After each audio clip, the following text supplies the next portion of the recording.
hello. It is so nice to see you. It is so nice to be here with so many of our partners and our customers and to talk a little bit about what we're doing here in the cloud with Intel and you. So I don't think it's surprising. Gosh, something is very... How about that? Is that a little better? No? Oh, well, we're going to have a little interference in this conversation. It's good, you know, absolutely no cloud workload exists with full theoretical bandwidth. So, yay, let's do it that way. Awesome. Thank you so much.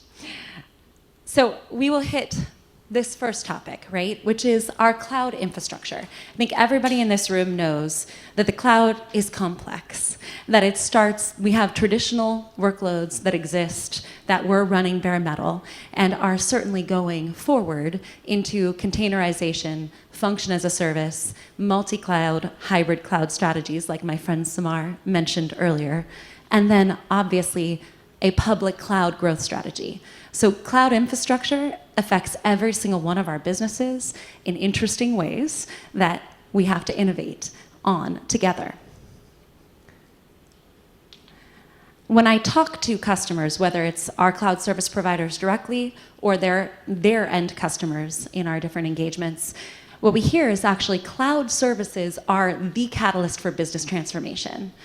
We do a large 1,000+ customer survey every year. And when we talk to those customers, the #1 enterprise and small business response for why they felt their businesses were going too slowly was because they hadn't yet taken advantage of the cloud.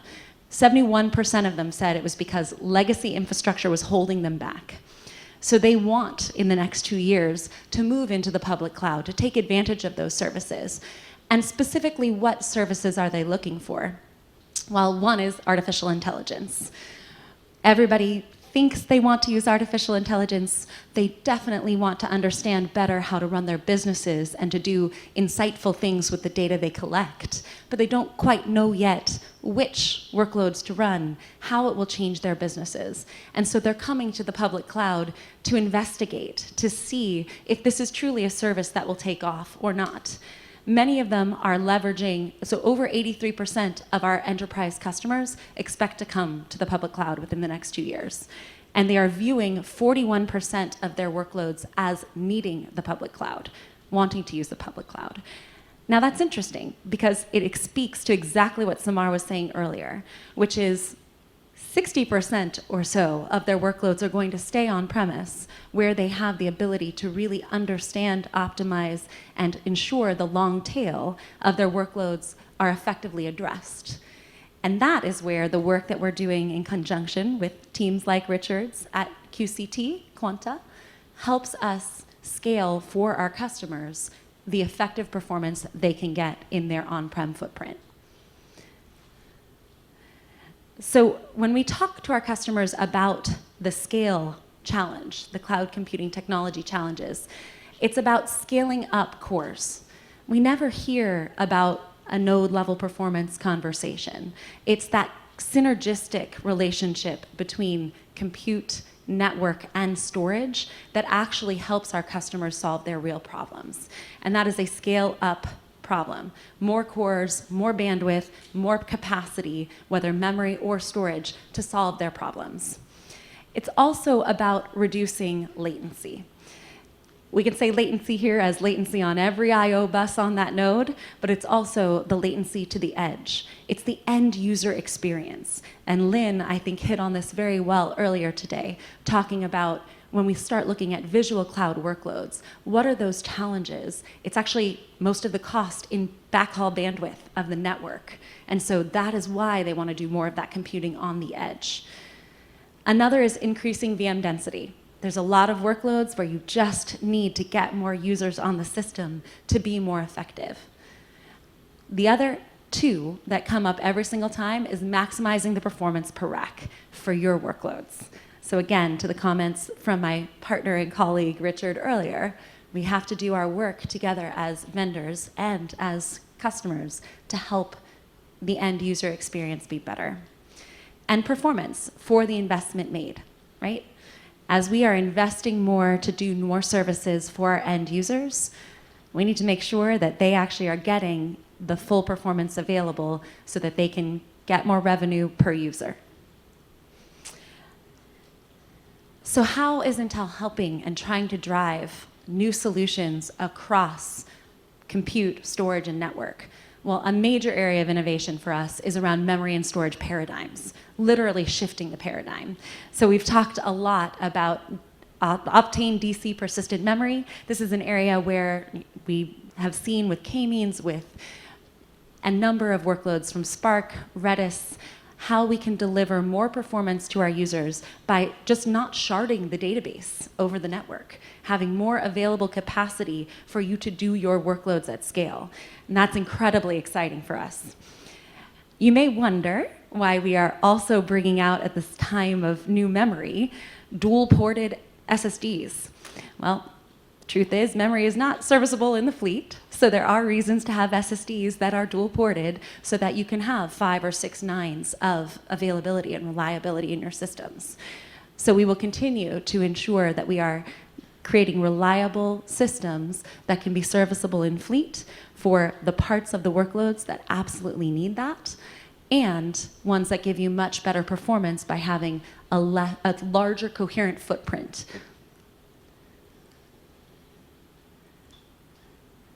The other ways in which we work with our customers is really to look at these specific workloads. So we talk a lot about DC persistent memory. We're very excited about this technology, but it's our customers who are most excited about this technology, which is great. It's not just about storage. It's not just about the density of VMs that you can support with lower spin-up latency in new paradigms. It's also about databases. We're seeing 4x better density of VMs on Redis. We're seeing 12.5x faster restart times with SAP HANA using this footprint as opposed to having, again, a rebuild over the network, which is the only other way to support it. We are using it, we have POCs across the industry on AI, analytics, HPC, and communications targets, specifically those CDN use cases where you can actually have a petabyte of available fast memory to you as an end user. So we will continue to work with our customers. We have over 500 POCs in play right now with our customers on DC persistent memory, and we're really excited about where it's going. One of the greatest, I think, internal games we're playing with this that I wanted to share some details on is how we're using DC persistent memory and our FPGAs as a memory expansion portal for new use cases like function as a service. So when we talk to our customers about function as a service, one of the challenges, the biggest challenge, is spin-up latency. The time for cold starts is so high, and you have to have a state to recover from in order to enable your customer to use this ephemeral computing paradigm. So this is an interesting area where we've been able to use the UPI link to an FPGA with a hardened tile with DC persistent memory as an expansion port. And we will continue to innovate in this space. I think it's really exciting for our customers to be able to see that and work in a new direction with us. But more than just the hardware itself is how we try and work with our customers to bring open source software to them to ensure that they're getting better performance out of the gate with our products. So I could talk about them all day long. I'm giving a lot of storage examples here because I think storage is oft forgotten and certainly one of the most important workloads in our data centers for our customers. It is the heart, the data, the information, the user experience of a data center. And so we must make sure we have access to it. I was in a conference about 6 months ago, and I was presenting a little bit on our storage portfolio of software solutions. And I mentioned ISA-L, which is the Intelligent Storage Acceleration Library. And one of the gentlemen in the back stood up and said, if you're not using ISA-L, you're just leaving performance on the table.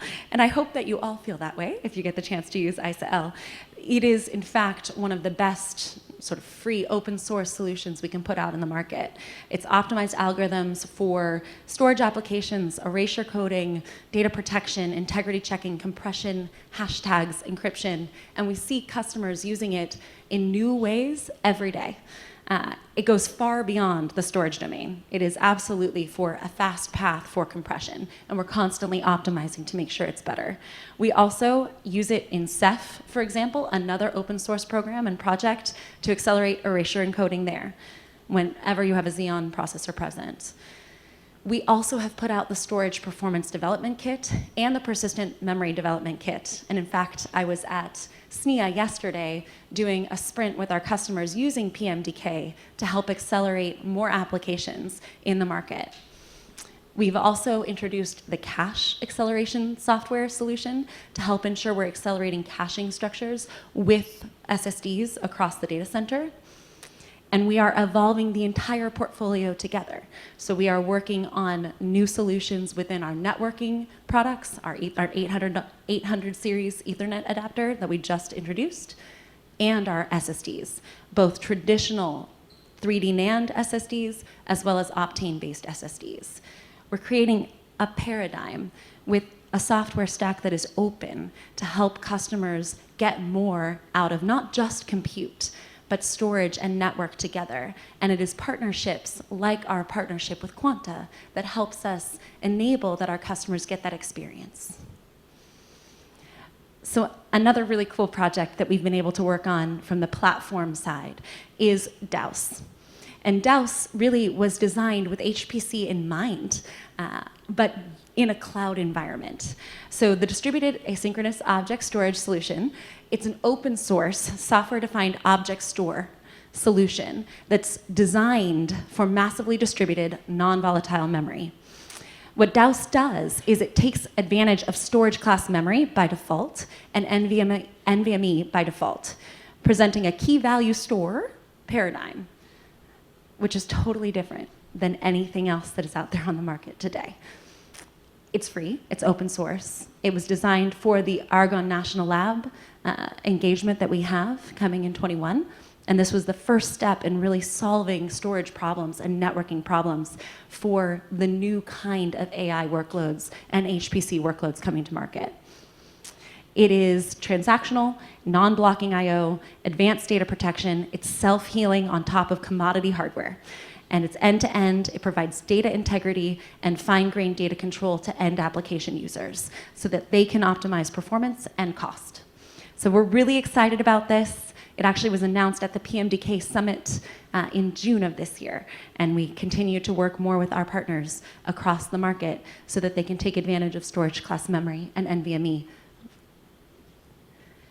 The other, probably I think, coolest thing that we've been able to do this year, and I get really excited about our technology, so there's a lot of things I find cool, is the Compute Express link. So the Compute Express link has 87 members at this point. I think the slide says 83, but at NextIO yesterday, we went up to 87 members, 15 board seats, and it is the first time in the industry that you have AMD, ARM, Intel, and IBM sitting at the table to help define what the coherent link of the future has to be so that you can design accelerators or networking solutions or storage solutions that will work coherently with every CPU vendor in the industry. I actually honestly never thought such a thing could happen, and I am so excited about it because it means it's an acknowledgement of the entire industry that heterogeneous compute is here and that no one person is going to do everything best. And so that for us to do the best things for our end users and to help grow this industry and solve the problems of the future, we need to work together.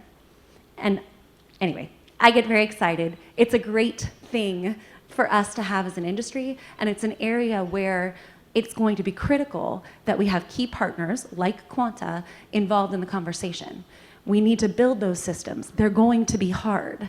Doing a full TLB on a coherent link for 17, 24, 82, 87 different configuration concepts is going to be very difficult. And we're going to eat that elephant together, one bite at a time. So I'm very excited about it. It really is changing the industry together. And the applications are everything from computational storage, they are memory expansion, they are obviously AI and analytics, inference, you name it. We're going to be doing all sorts of interesting things as a distributed compute community together. So we've talked about storage. We've talked about computation. But the one thing that I think is always hard for us to measure and really understand is the criticality of connectivity. And this goes for connectivity within the data center and connectivity to the edge. So Intel made a choice this year to invest at the spine and to invest in the Barefoot Networks acquisition. We closed in July of 2019. It is still a separate business unit, but I absolutely think that that managed switch interface is an incredibly important part of helping our customers scale SDN effectively, not just in the core data center, but out to the edge. So I'm showing a fairly simple picture here, fairly simple, of what we're seeing in terms of our network connectivity with our customers. So their racks, their different pools, whether accelerator pods or not, and the different connectivity models that are starting to exist. Whether folded cloth networks, where they have more bandwidth within the rack than they do across the spine, and they're really trying to optimize workload placement to stay within that rack, or fully routed classes, where they've really pushed the complexity to the orchestration layer to help make sure that a user's workload can be put anywhere and have massive reliability, massive availability, but a lot of trade-offs in potentially how they're managing their overall fleet. Each one is an option, each one is a conversation, and it's a conversation far beyond compute or storage. There is a synergistic relationship. I loved Richard's analogy of how you let hardware vendors help. The more areas of the hardware portfolio we are engaged with, the more deeply we understand these problems and can help figure out where the bottleneck in the system is to give better performance overall. So some of the fun solutions that have come to market, obviously we brought the Ethernet 800 series out this year. I think what was really exciting for our customers was to show that you have both iWarp and Rocky V2, RDMA over Converged Ethernet, the second version of it, to ensure that we're scaling our NVMe and our PCIe fabric standards faster. The one that I'm most excited about, and yes, I get excited about everything, is application device queues. So application device queues, we actually opened this for comments Monday of this week and into the Linux kernel. And please do comment. This is a good thing for the industry, and I'm going to try and convince you. I think we will see it be fully upstreamed very soon. Application device queues, I think the right way of looking at this is, folks have been looking at RDMA for years, dealing with congestion control and management and having trouble with it, but certainly doing interesting things and showing a benchmark here where obviously standard TCP versus iWarp or Rocky V2, you're going to get significantly better performance. What ADQ does is on standard TCP traffic, you basically are able to ensure that you assign a dedicated path for certain queues in your TCP traffic. What you can do is without using RDMA, you actually can get almost the same performance on standard TCP on standard Linux. Yes, you have to do this in software. I mean, there's a change to your application. But I think that that's an area where exposing to the end user and not pushing on the network that complexity actually may be the better choice for a lot of cloud applications. Because really it's the VM or the container itself that knows what it's trying to accomplish and when you're going to have interleaving or not. So I'm really excited about this. This was designed in conjunction with top customers, and we're really working to ensure that it is upstreamed into Linux for everyone to use. And then, of course, no conversation from Intel would be complete without talking about our processors. And we are very excited about our performance enhancements in our latest Cascade Lake processor. Very excited to have Samara and Gloria and Mike talk about their performance experience with Cascade Lake today. The biggest ones that we brought to market in this solution space, of course, are Deep Learning Boost and our Intel DC persistent memory.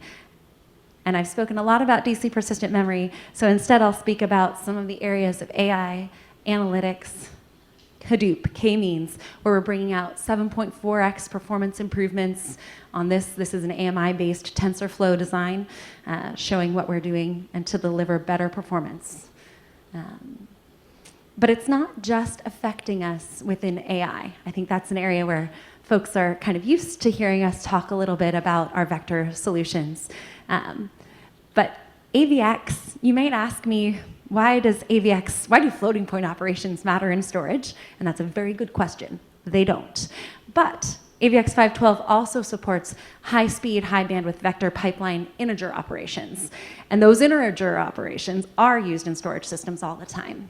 And so what you will see with AVX 512 tuning on storage applications is XORs are faster, P plus Qs are faster for RAID 6 applications. And the big one is Reed-Solomon erasure encoding. So we are seeing across the board what you can get in terms of performance with CLX, with Skylake generation as well, is significant to help. And I didn't even get into SVT and the work that we're doing with visual cloud and media workloads to ensure that you're getting highest performance using, again, AVX 512 and VNNI DL Boost to ensure that you're getting that performance. And the last thing to hit, and I'm at time, so I will do it quickly, is the tools that Intel brings to you and to our partners to help ensure that you are getting the best performance out of our platforms. So I won't spend a ton of time on this, but most of the work that we've done, whether it's with SPDK or the Open Cache Acceleration Software Framework, PMDK, the Persistent Memory Development Kit, or our vTune amplifier, have yielded 8x to even as small as 2.2x performance improvements. But when you think about that Netflix 2.2x performance improvements, that's 30% of the world's internet traffic in the evenings. So I personally, as a global citizen, am excited to see them be 2.2x more efficient with it.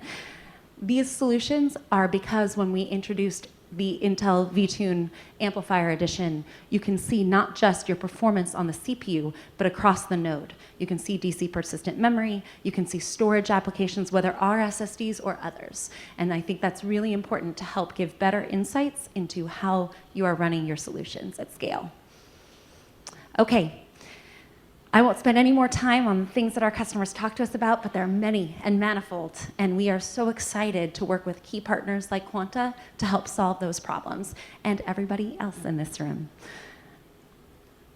So, data-centric innovations are about more than CPUs.